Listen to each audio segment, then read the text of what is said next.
Good afternoon, everybody, and welcome to today's Better Managers Briefing. I'm Anne Franke, the Chief Executive of the Chartered Management Institute, and every Friday at this time, we bring you special insights to the management matters that matter.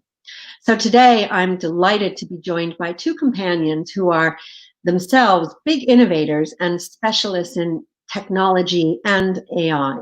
The first is Maggie Buggie. Maggie is SVP and General Manager, Head of Innovation Services, Global Head, I should say, and Solutions for SAP. And Stuart Brocklehurst is the Chief Executive of Applegate, a procurement platform that makes use of AI. So welcome to both of you. And if I may say, such well-dressed webinar guests. So anyway, on to the questions. So you're both innovators, you're specialists in AI, and technology, especially virtual video platforms, has been a real game changer in this crisis. But beyond the Zoom, the Google Meet, and the Microsoft Teams, what other ways do you see technology supporting businesses and society post-COVID? And can you share any examples from your business or businesses that you know? Let's start with you, Maggie. Absolutely, Anne, we can. One of our proudest aspects of this horrible crisis we're all trying to live through is the opportunity it's presented for us at SAP to really think about how can we focus the way in which we support our customers through it, from those who are thriving to those who are really struggling to survive and to those who are really being forced to rethink their business models.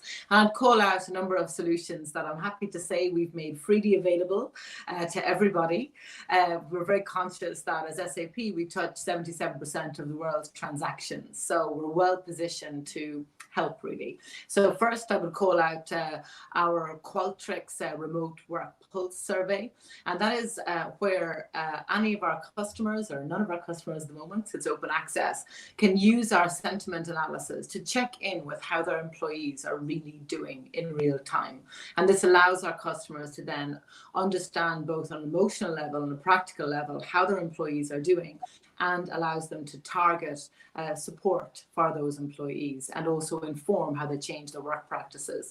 The second one I'd call out is our Ariba Discovery Network. As Stuart will know very well, given what Applegate does, this is a time when supply chains are seriously under pressure, from geographically remote supply chains and also to ones that are more close in country. And that has had, in many cases, a detrimental impact on people's businesses. And not just businesses, but we've all seen the stories in the press about how challenges around access to PPE are preventing caregivers giving care. So our Ariba Discovery Network, we've opened up to connect suppliers with each other, to find critical supplies, to break down process gaps, to fill problems with disrupted supply chains by this awful pandemic. And I'll pause there because I could keep talking about the solutions and how we can help, well, for longer than this call. So I'm sure Stuart's got things to contribute to. Great. Yeah, Stuart, I know that you're, procurement, and you've done a pivot, which no doubt you'll tell us about, but how would you respond to this question? I think as business and as society, there are two huge challenges ahead now, productivity and the even greater challenge of climate change. Poor productivity has been described as the British disease, and we speak of the lost decade of the 10 years since the global financial crisis, where we've seen pretty much no improvement in productivity at all. And I think this is in particular where artificial intelligence, machine learning can come in. And I think AI gets both overhyped and underhyped. It's not some amazing bit of magic, but it can have a very substantive impact. We should be looking to automate the mundane, the repetitive, the unempathetic tasks so that we can liberate humans to focus on the places where we add more value in a way that a machine cannot. And I think that is something which we should be strongly focused on now. And that also links across to climate change. Here in the southwest of England, we have a goal as a region to get to net negative carbon by 2030, to be the first part of the UK to do that, so we can balance out areas like London for whom it's more of a challenge. And the crisis does create some opportunities to work on that. So where, for example, there is capacity in the construction industry, that can be used to make homes more energy efficient, especially important when people are working remotely. But I think we've also seen as business some of the outmoded ways of doing things, driving hundreds of miles to attend a physical trade show with thousands of people, traveling salespeople on the road, spending more time driving than actually talking to clients.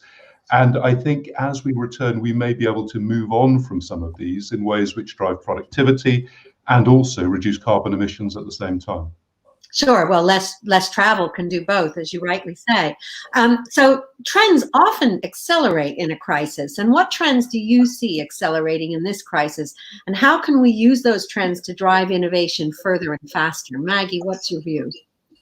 Well, digital disruption and digital transformation is accelerating aggressively. This was already happening pre-pandemic, but we've seen that the pandemic has forced a speed and pace and a focus on solutions. So digital transformation with a really key objective. So that trend we see accelerating. Also, we're seeing a negative trend around the potential emergence of the digitally enabled haves and have-nots. Those who are able to access, and I hate when people say access data, because data without insight is absolutely useless.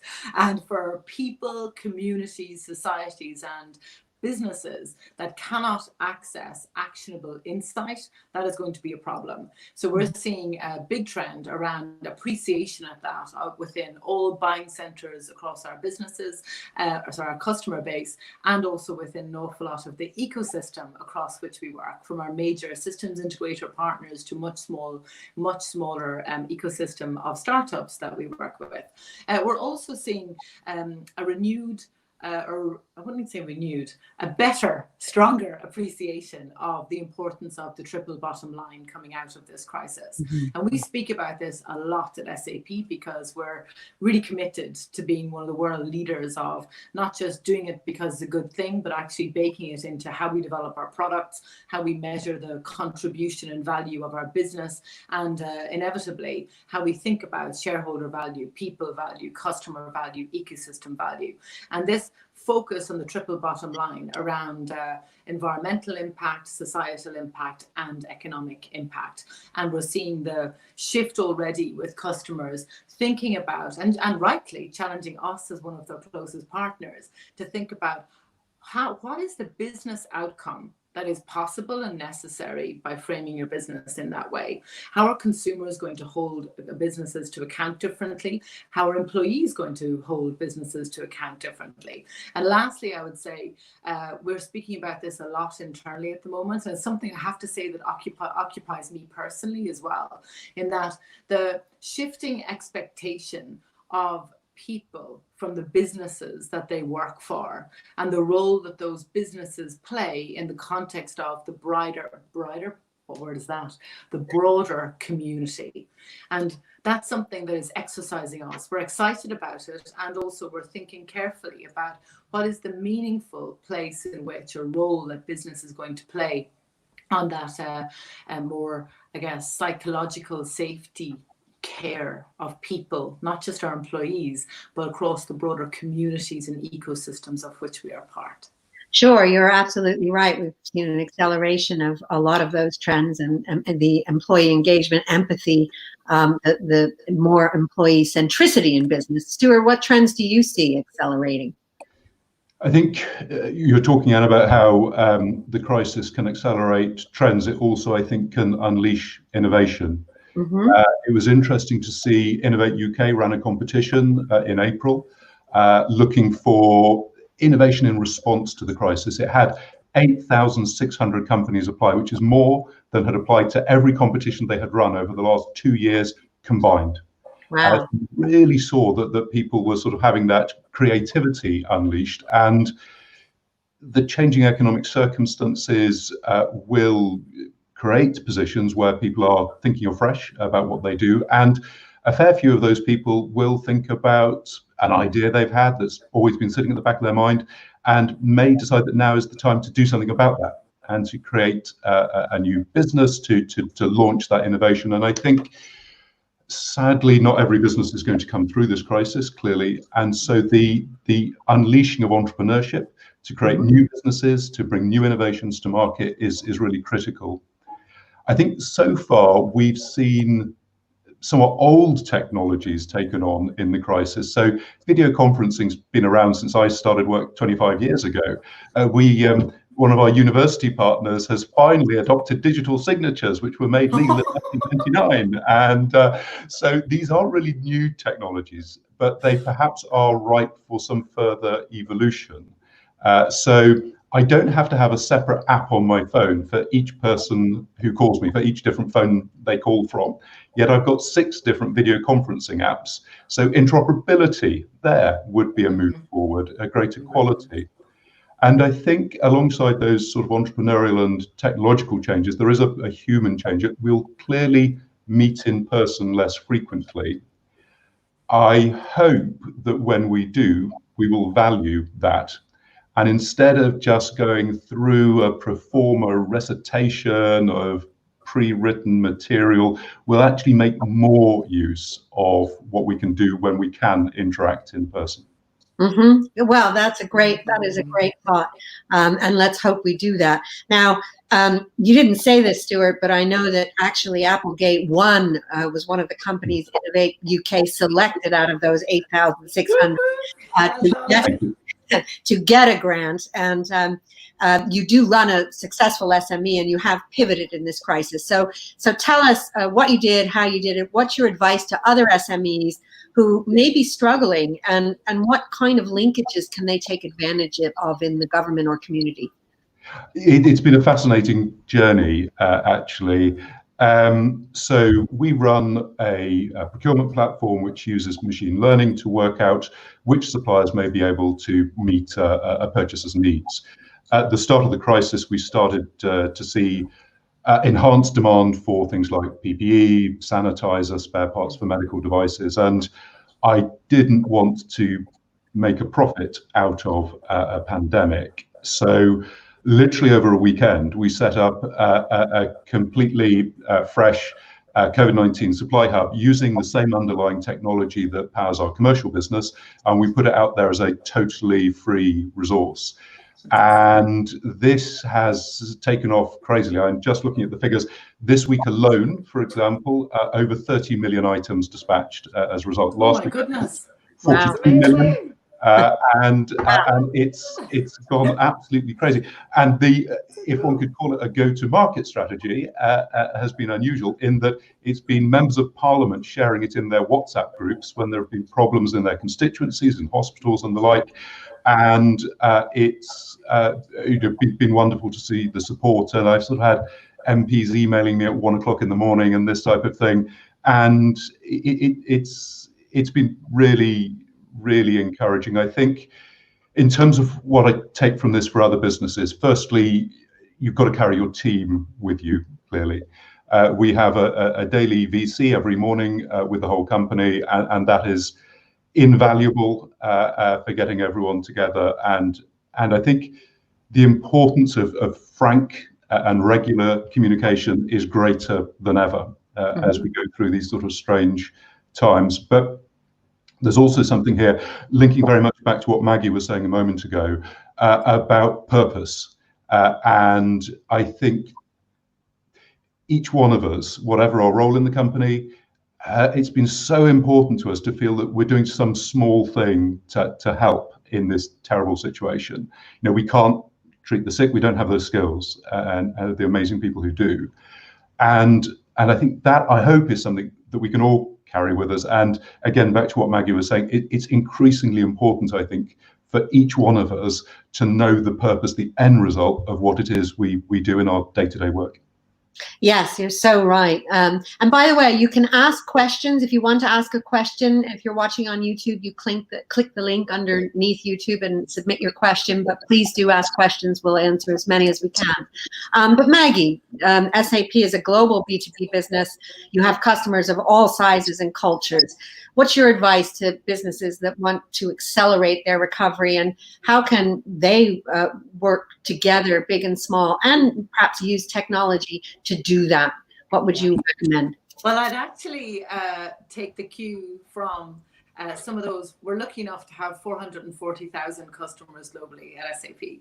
And I'd share some insights that some of those customers, from the largest to some of the more medium size, and some of our startups that we're collaborating with, have said that the things they're thinking about are, obviously, it goes without saying, how do you survive? Some of our customers are in industries like travel, like transport, like hospitality, that are seismically hit, including some of our newer, excuse me, my hairs in my eyes, including some of our newer digital age customers that are providing platforms to support the aggregation and integration of insight to provide end services within some of those industries.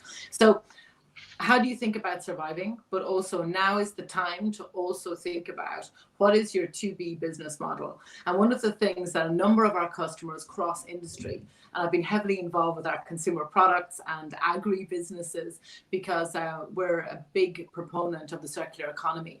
And one of our solutions that is really taking off within that ecosystem of industries, underlying this shift towards the convergence of industries, is around our rural sourcing management solution.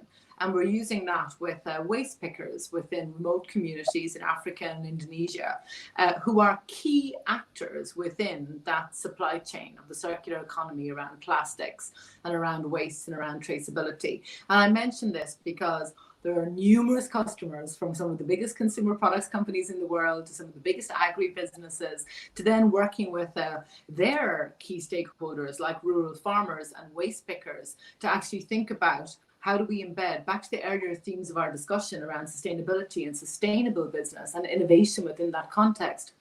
How do you create equitable processes and business models across entire ecosystems? Because the world that our customers and we SAP are hoping to be part of, it has to be more equitable for everybody. And you can't deliver against circular economy, traceability, transparency, triple bottom line, unless you actually architect from a technology perspective, from a business process perspective, an outcome perspective, how you're going to measure that shift and how you're going to connect all the actors within an ecosystem together to, as well, start narrowing this gap between losers and winners. I certainly hope that that's going to be a big thing we'll be leaving behind in the world that we're busy evolving into. And lastly, I would say that every single customer is talking less about the technology is not an outcome. And sometimes I'm like, around that, because, you know, obviously I work at SAP, we absolutely love technology. But the exciting thing is when you apply intelligent technologies like AI with platform technologies, with human creativity, and to Stuart's point, that sense of purpose. And I love that phrase you used, Stuart, of you didn't want to make a profit out of pandemic. That individual purpose connected with technology's ability to connect change agents together, and crucially, supply and aggregate actionable insight to drive change, and fundamentally as well, change the nature of leadership, what matters, and the way in which we lead forward. So those are 3 headlines of things that a lot of our customers are talking to us about and to me about. Well, that's great. And yeah, a lot of those fields sound incredibly exciting. And I hope that people that are in a business that may not survive the pandemic will look to these fields to get involved and contribute. But what you said about changes in leadership leads beautifully to my last question before I open it up. Many say that what good management and leadership looks like will fundamentally change post-COVID. And do you agree? If so, how do you think it'll change? And do you think technology and the role of technology will help or hinder that change? Stuart, what do you think? I think through the crisis, leadership has become more human. We've all revealed a bit more of ourselves, the glorious bookshelves of the great and the good that we see, and the leading economist with a basket of washing on the desk next to them in one meeting I was in. And I think that's healthy, and I think that's good. And talking to colleagues, I've spoken sometimes about I live alone, and I found that isolation difficult. And I think sharing that is important, because it's helpful. It's important to share that when it's okay not to be okay, and that we can all talk about it, and that we are all affected. And I think sometimes we have a sort of probably male public school image of hero leadership. We're supposed to be these super bodies, this sort of 1950s vision, and I don't think that was ever helpful, frankly, and I suspect it led an awful lot of people to crack in the end under the pressure of expectation. So I hope human leadership will continue. I think clearly we're going to be working remotely more, and I've been hiring people through this experience who may never ever visit our offices. I at one stage thought of getting rid of the office totally, but then you realise actually for some people it's really important to have the office to escape to. So there's that aspect. But working remotely, I think, does place an extra burden on management. You don't have the osmosis of the office. You don't necessarily spot the signs, and so some of the technologies that Maggie was speaking of earlier can be really helpful there. And I think thinking through how one leads a more permanently remote team is important. But there's another piece, which is clearly we're sliding straight from a health crisis into an economic crisis. And a little while ago, if you had layoffs, people would pretty certainly walk into a job very quickly. We had full employment. Now that's not the case. And I do think that places a serious burden on us as leaders, where we can, and it's not always possible, but where we can, to look to avoid those layoffs, and to, I think retaining employment and looking after the team has become more important than ever. Maggie, what are your thoughts on this question? Agree with everything that Stuart has said. And I would also say that, well, number one, the extroverts aren't doing well. And I say that as someone who I can recognize my own reflection. I've really benefited from the way a lot of businesses and business culture is set up, because I'm an extrovert. I'm very comfortable being, and people natively would say loud-mouthed and engaging. And I say that facetiously, but there's a serious point behind it, in that we're already seeing, both within our own company, within our own teams, and across our customer base, that the people who are able to shift to the virtual environment in terms of the flat platform for delivery, but the engagement, and at the same time maintain their authenticity, their warmth, and their ability to focus on empathy and to lead with empathy. And then crucially, and this is the kicker, it is not leadership's job to sell an untrue version of the truth to people. That's disrespectful, and it removes their right to engage on the reality and be part of fixing, moving forward, thriving, reimagining, whatever we want to call it. So one of the big things is that it's leadership's job and management's job to be able to broker that new value equation that Stuart so eloquently talked about, that we're going to be moving into, and to then co-create and chart the path for our individual organizations and the ecosystems of which we are part, to create those new business models, and also to, I was going to say sell, but you can hear the hesitation, because not just sell, it's share the truth of the reality that we're in. Because the fact is, some people may lose their jobs. We're certainly not planning that at the moment at SAP. We're so focused on how do we keep everyone in work and how do we keep moving forward. But we all have a responsibility in terms of leadership to be empathetic, yes, create safe spaces that are psychologically safe, and that everyone feels comfortable contributing in, and also understands that we are going to have to get stuck in fast about leading forward, and also courage. There's also, as you know me, Anne, I'm a super optimistic person, and I believe it's also a time to be super bold, and we're talking about this literally with some of my colleagues yesterday. I was like, how exciting is this? We're about to, obviously internally, we're launching some things next week. I was like, on the cusp of changing a business model.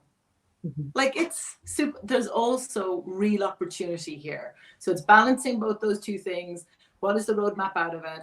And also questioning and holding ourselves to account. What would we do? How can we be super bold? So that's great. So be bold, be authentic, be honest, and be empathetic. I think that's a great prescription for a modern take on management and leadership. So over to questions. First question is from Asta. I found that this period has helped many of my colleagues to become more creative, and this is fueling innovation. And have you seen this? And if so, how do we ensure that that creativity is maintained? Well, Stuart, you actually mentioned this. Do you want to take that one for starters? Sure. Crises are great for innovation and creativity. In 2003, I worked at Visa, and we were asked by the Bank of England to set up the banking systems in Iraq in the aftermath of the Gulf War. And in 8 weeks from being asked to do it, everything was in place. I was in Baghdad, and it was all running, working through the country. Now, that teaches us two things, I think. Firstly, developers work really fast when people are shooting at them. And secondly, you have the permission in those circumstances to just get on and do things. Mm-hmm. And the risk as we come out of the crisis is that companies go back to the bureaucratic straitjacket. So there's a really big emphasis on leaders to create the space, to ensure that there is the room there for people to be able to do things. And secondly, I think it's for everyone as individuals to maintain the behaviours, and don't slide back. I was in a public sector meeting the other day talking about the recovery planning, and a senior figure objected to the order in which people have been asked to speak because it didn't reflect his precedence in the hierarchy. And you think we're not going to recover with that thinking. So I think it's sign me up. Yeah. Hire me now. So calling that out and making sure that we do keep the flexibility, all of us, and hang on to that and value that as something which has come out of a good that's come out of this horrible situation. Yeah, no, well, that's some great examples, and keeping the behaviors, the good behaviors that you just highlighted, and calling out those bad ones like you saw in that meeting is important. The next question is from Mike. Maggie, this looks like one for you. How do you think COVID has impacted large global businesses innovating? My team are based across the globe, and so remote working hasn't really been such an issue. Well, I am lucky enough to be able to concur with Mike, because my own team are everywhere. And actually, I was giving them a shout out this morning, because we've gone into a level of, I have to say, hyper efficiency, whilst also all juggling, all of the life stuff that comes with this. And the lessons that I'll actually give a very specific example to me and my team, rather than more broadly what we're doing across our customers and such. Because similar to Mike, we have found that we've been able to shift very quickly to remote. Because also, to be honest, it's nothing new for us, like as you'd like to expect as a technology company, very culturally used to that. For us, the thing has been, how do we carve out time within those remote teams, not just go so focused on hyper efficiency that we forget about those human moments in between. And I wish I'd come up with it myself, but I didn't. Somebody else did, and then I tried it, and it was amazing. In that, someone very wise suggested to me that when we're having this exact conversation that Mike has questioned, how do you create different moments within remote teams, and how has COVID changed? And we've been carving out specific time, around once a month or every 4 to 5 weeks, where instead of focusing on our daily stand-up on it's got a major deliverable we're releasing next week, and it's a seismic thing, but instead of always being like, where are we, we've been carving out time to go around and say, what am each individual listen to in total silence by everybody else in the call, of what am I sad about, what am I glad about, what am I mad about? And I have to say, it was the first time we did it, it was just powerful within our team dynamics. And that's what I took out of that, and then I've been sharing with everybody else that I've chatted to, is that it is totally possible to create really effective, meaningful, warm empathetic, not just empathetic, connected ways of working. I felt more emotionally close to the people on that call. I've worked with some of them for all my time at SAP. They're amazing people. We've been in physical rooms together. But those moments, because we shared something so deep and created, to Stuart's point, the safe spaces around it. And then the other thing I would say around, well, innovation, and to relate to the early question as well, you know, SAP dies without innovation. So we're really focused on it, but we're also being mindful. We put in place loads of opportunity during this time for all of our employees to present to come up with their best ideas. And it's been mind blowing. We've had thousands from across the world of how we need to change our solutions, rethink our processes, focus on our industry clouds to be able to help our customers and communities shift out of this. But also, we're not losing sight of execution. Because pre-pandemic and now and post-pandemic, innovation is 1 part creativity, 2 parts execution.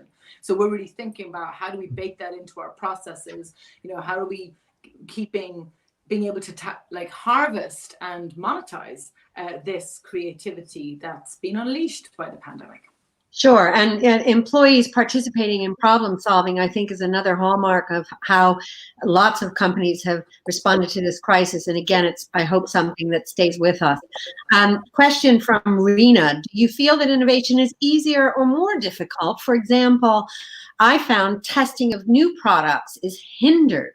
So, right, good question. How do you test physical products in this very virtual, remote, or challenged environment? Who wants to take that one? I could pick up. No, please, Stuart, go ahead. Not actually about physical products, but we had a release of our platform last month, a major release, and we actually found testing of software was more difficult. And in fact, that's the one thing we've really found has been more difficult, which is surprising. But what we would previously have done is basically get volunteers in at a weekend, buy a lifetime supply of pizza, and have everyone interacting and sharing ideas and so forth. And for some reason, doing it virtually was poorer, was harder. So I empathise with this. I think it's definitely about creating the space. I think one of the reasons that old method worked was that it was an isolated space for doing nothing but this one task. So you need to sort of get people to switch off Teams, switch off Outlook, switch off whatever else they may have, and be very clear they cannot be disturbed for any reason. This is purely for this, and so I think creating that space may be part of it. Yeah, sure. And with lots of pets and children wandering in and out, that obviously can get in the way of some of that, especially if there's pizza involved. So, okay, my last question is from Amelia. And it's a good one. I'll give you both an opportunity to answer it. So aside from the experience you had in the meeting the other day, Stuart, what do you think, both of you, the public sector can learn from the ways in which Applegate and SAP have pivoted?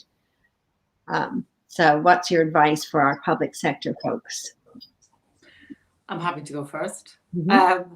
Although no expert in the public sector, except as a citizen and taxpayer, I really believe that, well, one of the coolest thing about the public sector is the access to insight and expertise it has. And one of the potential huge opportunities we have moving forward, and has been shown by the mind-blowing response of NHS and health workers and caregivers in particular, that when you connect the access to technology, particularly scalable technology, not COVID tracing apps that don't work, and when you connect those two things together, it can really improve performance. But most importantly, pandemic aside, one thing that drives most people, humans, crazy in every walk of life is too much of your time being taken up with low value processes. So the opportunity to rethink the way in which a lot of public sector work is taken out And actually where Stuart, redundant work is taken out, where Stuart started the conversation about how AI can really help with taking out the repetitive, the mundane, the process, and so crazy important from a compliance perspective, but there's also a better way of doing it. So is that number one.